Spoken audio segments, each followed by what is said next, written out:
Sa advance celebration po ng 19th birthday po ni Langga. And I hope na, thank you so much po sa lahat po ng mga tao or grupo sa likod po ng celebration na ito. Highly appreciated po. And ayun lang, I hope ma-enjoy ni Langga the rest of the night, sa lahat po ng hinandang program po para po sa 19th birthday po niya. So ayun, welcome po and good evening po sa ating lahat. Okay, parang ang hina ng palakpak natin, ano? Okay, bigyan natin ang buhay. So ngayon po, mag-start tayo sa lahat ng yung mga may hawak na bulaklak. Ito po ay 19 roses para kay Langga. So kasama na dyan yung pag-wish natin sa kanyang birthday. Unahin natin si Tariray Vlog. Yeah. Kakanta ka noon sa last Mario! pag si Dudong. Tinatawagan ko si Mario's Vlog. Asan na yung sounds? Yan. Patugtugan ba?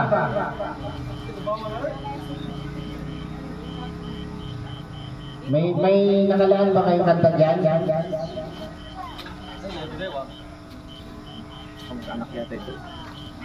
May sobra dyan, marami pa tayong mga kasama dyan. Andyan pa si Maribel Macula, andyan. Andyan si Ate Delia. Ayan, andyan si Mama Relia. Kung sobra yung bulaklak ha, ipamigay nyo sa iba. 8, 2, 2.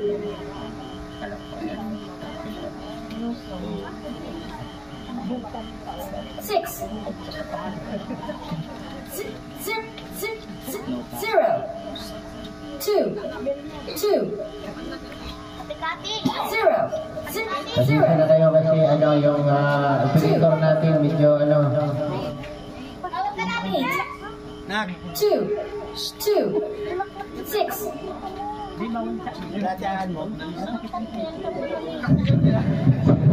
yan na nagpili niyan.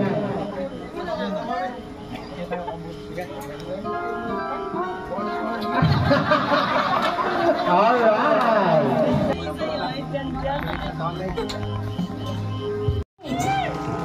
1 9 1 Dami. Bulaklak.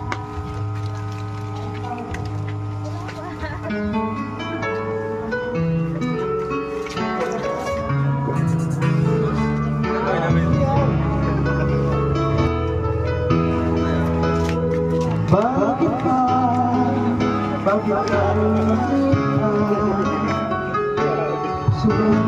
kumakabahan?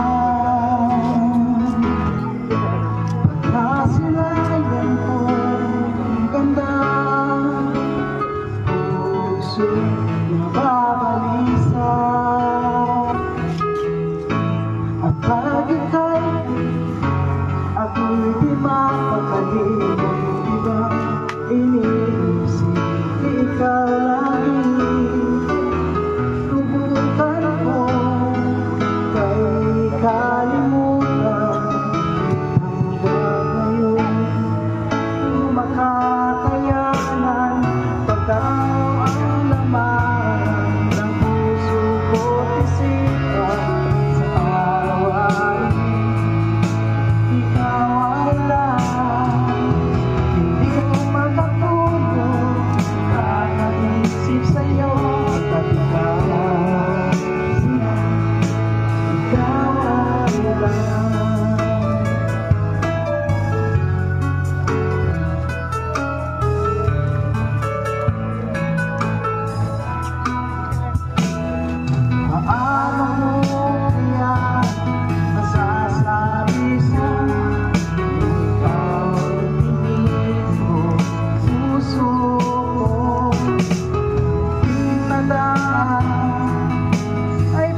Grabe. Grabe yan. No? Sa daw, siyempre, hindi man pwedeng wala kang birthday wish sa iyong pinakamamahal na uyab. Birthday wish.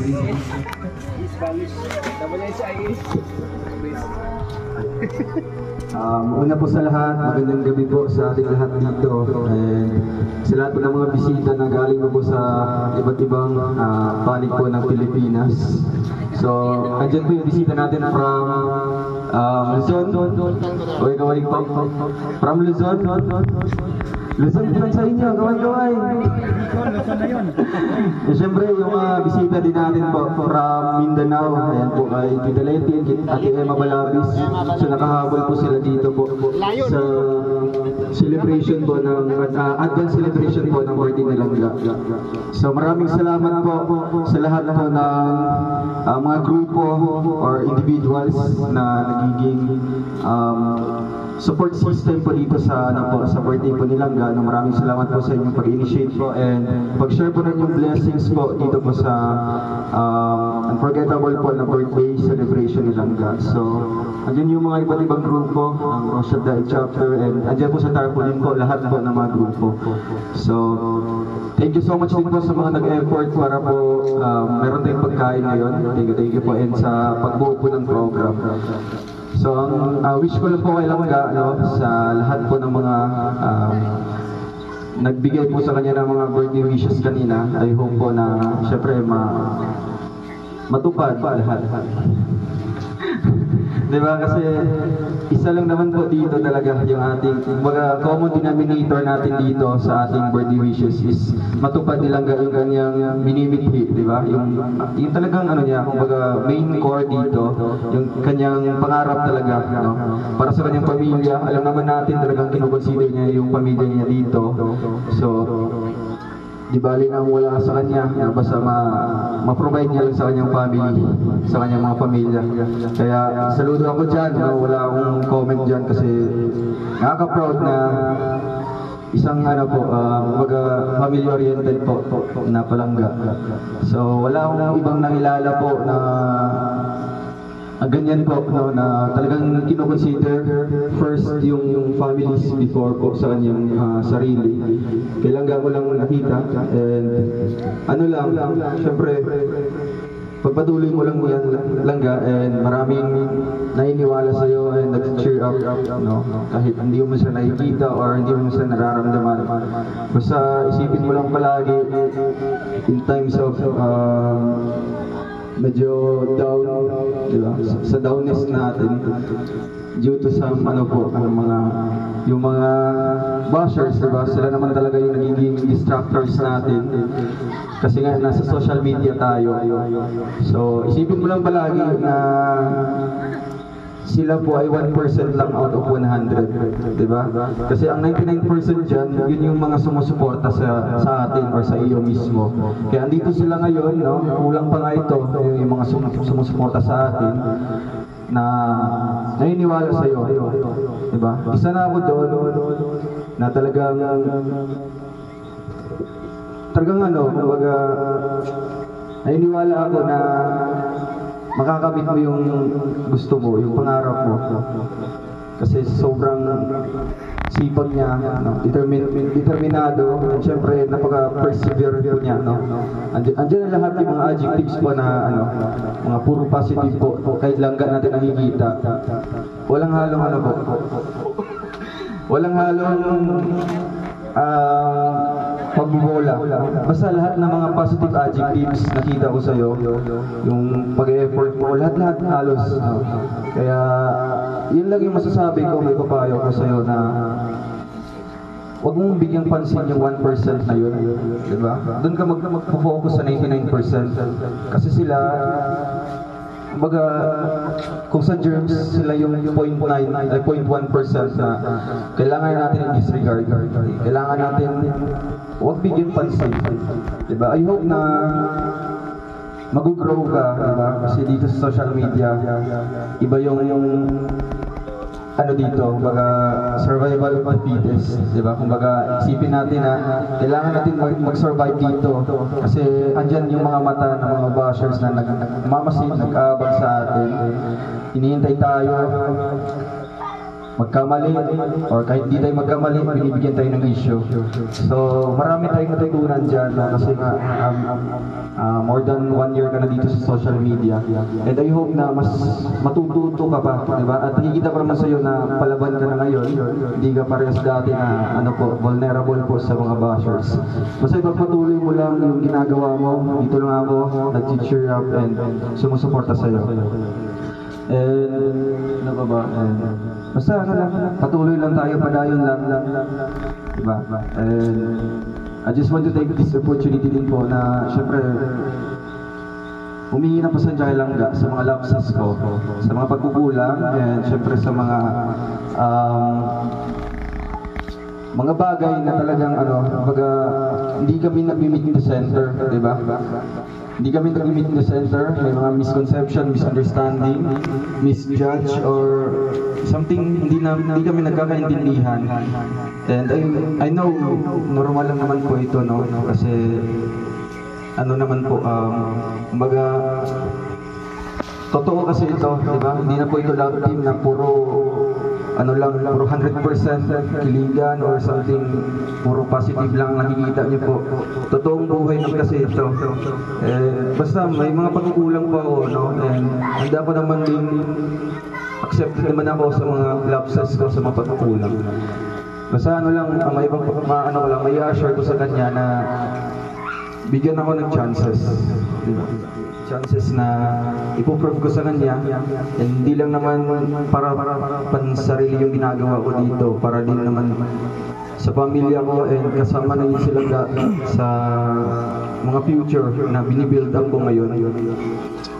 Kasi mahirap po sa situation ngayon na yun nga, na separate na yung community ng Rochelle. Medyo mahirap na din sa part ko, kung paano ko i-handle ito ng maayos, ng walang magtatampo, walang samaan ng loob. Medyo mahirap sa part ko, pero yun lang, hinihingi ko lang na understanding, and kung meron mga pagkakamali, kaya ko naman din tanggapin yun at itutuwid na tama. Ito, no, nagiging one family na po tayo dito. Diba? Marami na tayong mga napagdadaanan po ng mga problema.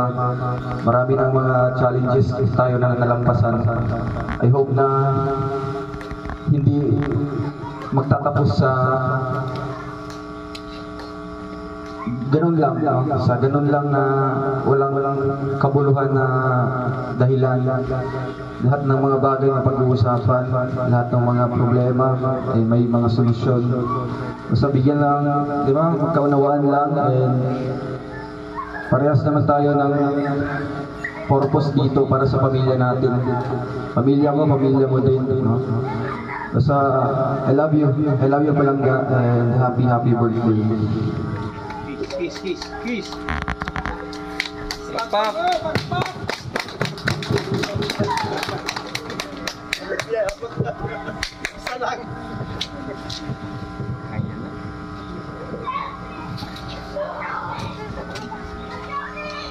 Okay. So, talap sa ano? Grabe yan! Okay. Ramdam kita, ate. Diba? Talab sa puso yung mga sinabi ni Dodong. Kaya sabi ko nga sa kanya, ang salitang love ay hindi lang sinasabi, kung hindi pinapatunayan, no? Yun yung sinasabi ko na tao lang tayo, nagkakaroon tayo ng pagkakamali minsan dahil marami tayong iniisip or nagko-concentrate tayo sa isang bagay kung paano natin ito mai-handle ng maayos, no? So yun lang. Basta kung paano nyo pagtibayin ang inyong relasyon, nasa sa inyo yan, alam nyo yan. Kung mayroon kayong mga pagkakamali pagkakamali sa bawat isa ay yun po yung magiging isang bagay na magkakaroon kayo ng pundasyon or pagiging matibay ang inyong relasyon.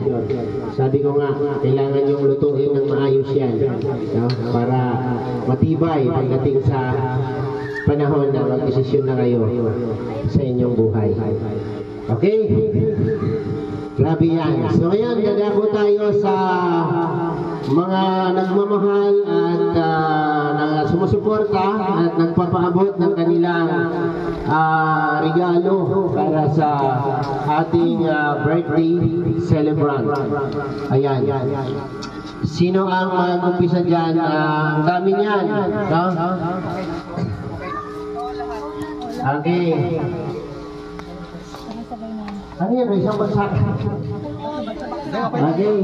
Ito po ay 19 na regalo, no? Para kay Langga.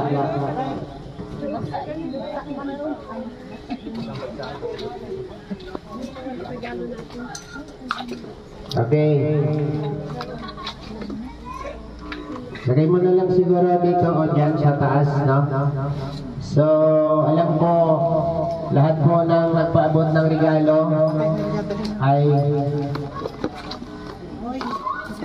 okay. Meron pa Roy? Damo pa? Grabe oh. Okay.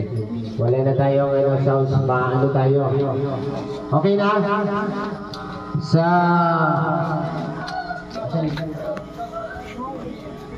okay, mula po sa RM Forever, para sa iyo lang tanggapin mo. At